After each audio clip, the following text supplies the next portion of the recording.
Real estate transactions are rarely complicated because of houses. They're really more complicated because of timing. If you're trying to sell your current home and buy another home at the exact same time, you're dealing with two of the most delicate moves in real estate. You have two homes, two transactions, two closings, and one big question. What happens if the timing doesn't line up? In this video, I want to walk you through 10 things you have to know, you must know, so you can move forward with just a clear strategy instead of unnecessary stress. Let's talk real estate.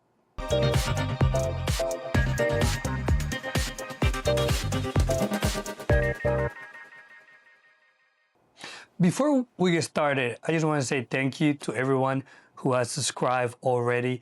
And it really does mean a lot. I appreciate your support. The most valuable thing you have is your time, and you're giving that to me, to this community. So I really, really want to thank you. And if you're new, welcome. Nice to have you. And you know, we designed this channel to help buyers and sellers and investors and just people trying to understand real estate or trying to understand how to make a living with the real estate and just, you know, have informed decisions when it comes to either real estate or personal finance too. So we talk, you know, everything. So if that sounds something like you would like help with, you know, just take a second, subscribe, like the video, hit the bell icon, and just share this with someone who's also planning maybe a move this year, and this might apply to them as well. So, you know, I also would like to know your situation. Leave something in the comments. Tell me, are you planning to sell first? Are you planning to buy first? Are you just here to get more information? Are you grateful for the information that you're receiving? Anything you have to share in the channels that could help me or other people in the audience, we appreciate it. For many homeowners today, moving isn't as simple as just selling one house and then cash relief finding the next one.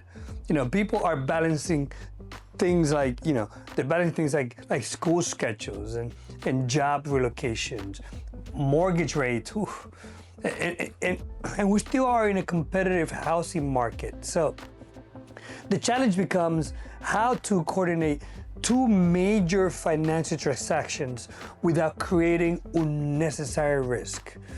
And the reality is that most people, or at least I should say, most problems, they happen not because people make bad decisions, but sometimes they happen because they didn't know the moving parts ahead of time. So here today, I want to break down 10 things you should definitely understand before you attempt to sell and buy at the exact same time.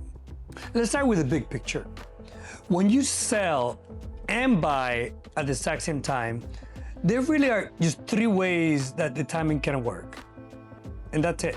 Either you sell your house first, then you buy, or you buy first, then you sell, or you try to close both transactions at the exact same time. Each option comes with its own level of risk. It comes with its own costs and also with its own stress. So some people, they like to prioritize their financial safety. Others like to prioritize convenience. Understanding which strategy fits your situation is the foundation of the entire plan. If you want to know more, if you want me just a longer video on just those three strategies, we can talk about it. Leave it in the comments, let me know. But once you understand the timing strategy, the next important thing is the piece about equity. See, many homeowners, they say something like, you know, my house has $200,000 in equity, so I'll be fine, or $300,000 or $100,000, whatever the number is for you. But here's a key point: equity is not accessible. It's definitely not accessible cash until your home actually sells. So you can't say you have that until the property actually sells. So until closing happens, that money is essentially locked inside the property. And that matters because that equity, you may be needing it or wanting it for the down payment of your next home. Maybe you need that money for the closing costs, or maybe you need it for moving expenses. So the timing of your sale directly affects the timing of your purchase. Because equity is often needed for the next purchase, many buyers, they use something called a home sale contingency. What this means? It simply means I will purchase this home once my current home sells, and they put that right on the contract of the purchase. This can provide some protection for the buyer. However, there's a trade-off like everything else. If you are in a competitive market, sellers may prefer other offers that do not depend on you selling your home first. So while contingencies offer safety, they can sometimes make the offer less competitive. So if you really want that property, that could be tricky. So the key is understanding when to use that strategy and when not to. Now let's talk about a situation that surprises many homeowners. Closings rarely line up perfectly. So now you're trying to put two together. Ooh. You know, there may be a few days, a few weeks, or even months between selling one property and the closing of the next one. This is often called the timing gap. And if you don't plan for it, it can create unnecessary stress. Some common situations include short-term rentals, staying temporarily with families, temporarily having your belongings in storage, flexible closing schedules, or just having a backup plan that gives you peace of mind if the timing of the sale, of the purchase, doesn't line up exactly. One option that often works well is something called a rent-back agreement. This happens when you sell your home, but the buyer allows you to stay in the property, in the one that you sold, temporarily while you pay rent to that buyer, the one you sell your home to. This gives you time to finalize your next purchase. However, rent backs should always include clear terms, things like length of stay, rental amount, security deposit, utilities responsibility. Clear agreements protect both parties and prevent misunderstanding. So as always, cuentas claras preservan amistades. Clear accounts preserve friendships. Something like that. In business, it works just the same way. Some homeowners prefer to buy first, then because that eliminates some of the fear of being between homes. But so you buy first, but the danger with this approach is that it requires very careful planning, because you could be stuck with two mortgages. For example, if your current mortgage is $3,000 per month and the new mortgage of the property you purchase is $4,000 a month, you could temporarily be responsible for $7,000 per month in housing expenses alone. So even if that overlap only lasts 30 to 60 days, it's important to plan for that possibility. Understanding your financial responsibility just helps you make a confident decision. However, if you're trying to access equity before you sell, some homeowners explore their HELOCs, and I did a longer video on that on HELOCs, so check that out. And HELOCs, of course, being home equity lines of credit. They also explore something that's called a bridge loan. That's also an option that you could look into. This option just allows homeowners to borrow against their current equity to help fund the purchase of the next home. However, these tools come with considerations such as interest rates, fees, repayment timelines, and lender requirements. So when used correctly, they can provide flexibility, but they should always be evaluated carefully. Here, we're talking about money. In South Florida, we're talking about hundreds of thousands of dollars. So be careful. Don't jump into anything just blindfolded. Make sure that you have a trusted lender at your side, which leads us to my next point. And that is,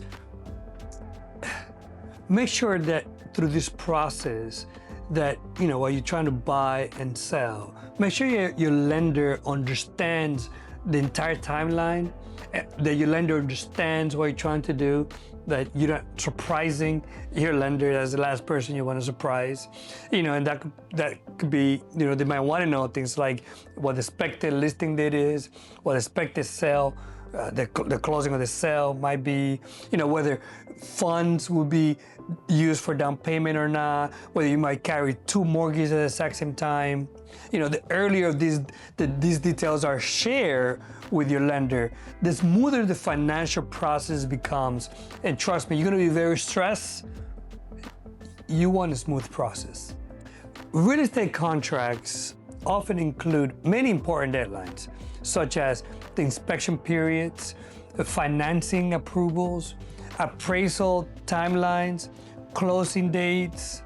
When coordinating 2 transactions, these deadlines become even more important. So a well-structured timelines just allows you to manage risk and avoid surprises. Think of these deadlines as guardrails that keep the process on track.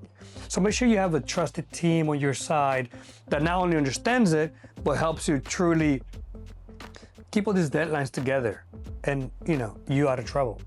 Finally, my last point here is, or last tip, make sure that one of the most important factors in this entire process that you understand what that is. And that is the pricing of your home. And that has to be done correctly. If your home sits on the market too long because it's overpriced, it can delay everything. It can delay the sale, the equity access, your ability to buy the next home. The goal is not simply to get the highest price. The goal is to get the best price within the right time frame so your overall plan stays on track. So a strategy, you have to have a strategy when listing your home. And I understand that we want to maximize and we get all the money that we could possibly get from the buyer if we're trying to sell. But sometimes that backfires and you end up wasting a lot more time and a lot more money if you don't price directly. So be fair and understand that the market dictates the price, not just what you would like. Your feelings don't dictate the price of your home. The market does. So what is it when you think about putting your home for sale? What is it that a reasonable person, a reasonable buyer in the current market, not in the market where, a few years back that everybody was throwing money all over the place. No, in a current market that you're watching, when you're watching this video, what would a reasonable person pay for your listing, and how does that compare your home, and how does that compare to the other homes in your area, in your neighborhood? Your realtor will show you how other homes have sold, that compared to your property, so it's not about your feelings again, it's about what the market dictates. If you're still watching, chances are you're either preparing to move or seriously thinking about it, or you just want to know more about real estate. My name is Edwin Cillier, and on this channel, we talk about real estate, personal finances, and smart decision making for people living in or relocating to South Florida. And of course, if you're anywhere in the United States, or the world really, my team with Keller Williams, we specialize in finding you the right agent no matter where you're at. So of course, reach out to me. We'd love to speak to you. I'm on WhatsApp. Send me a text message. Cell phone number 786-774-9077. And of course, hablamos español, el idioma del cielo. And we're here for you to help you in your native language, Spanish. Or if it's another language, we have agents that speak every language. So we're here to help you. So reach out to me. I'd love to help you in your journey of moving, selling, buying, investing, whatever it is you want to do with real estate. We're here for you. Thank you. And don't forget to subscribe. Here's something that experienced agents know. The biggest challenge in these situations rarely comes from the homes themselves.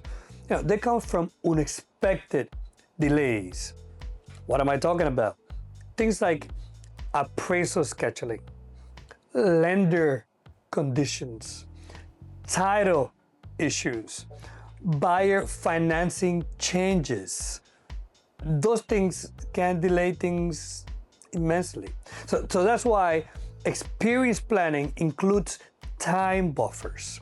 A good strategy allows the process to succeed even if things move slightly slower than expected. There's a principle that applies here that I appreciate, and that is found in Proverbs 16:3 that says, "Commit your work to the Lord and your plans will be established." When we approach important decisions thoughtfully, seeking wise counsel, with prayer, and we move forward with patience, things tend to fall more smoothly. That's my experience. It has worked out pretty well so far. So, real estate decisions are no different than that. We approach it with patience, with prayer, seeking God's guidance and counsel. We commit everything we do to Him, and things usually, I wouldn't say always, work out. Sometimes it's even better than we plan. So, if you're planning to sell and buy at the exact same time, here are 5 steps to start with. First, decide whether selling first or buying first fits your finances. Not anybody else's, I don't care how Johnny did it, your finances. 2, understand how your equity will fund the next purchase. 3, plan for a possible timing gap between closings. 4, keep your lender informed early in the process. And 5, price your home strategically, because you really want that to support your timeline. These steps can dramatically reduce stress during the transaction. 1 transaction is stressful, 2, quadruple the stress. I don't want that for you. Plan. Be patient. It can work out. It has happened to many people. It can happen to you too. So moving from one home to another is a big life moment. But without thoughtful planning, the process doesn't have to feel overwhelming. The key is preparation, patience, and having a clear strategy. In the next video, I'll walk you through how to prepare your home to sell quickly and attract strong offers in today's market. So check it out. Now, let me hear from you. What's your situation? What did I miss? What do you want to know more about? Let's talk about all of that in the comments. Until then, thank you for watching, and I'll see you on the next video. And remember, God loves you, and so do I.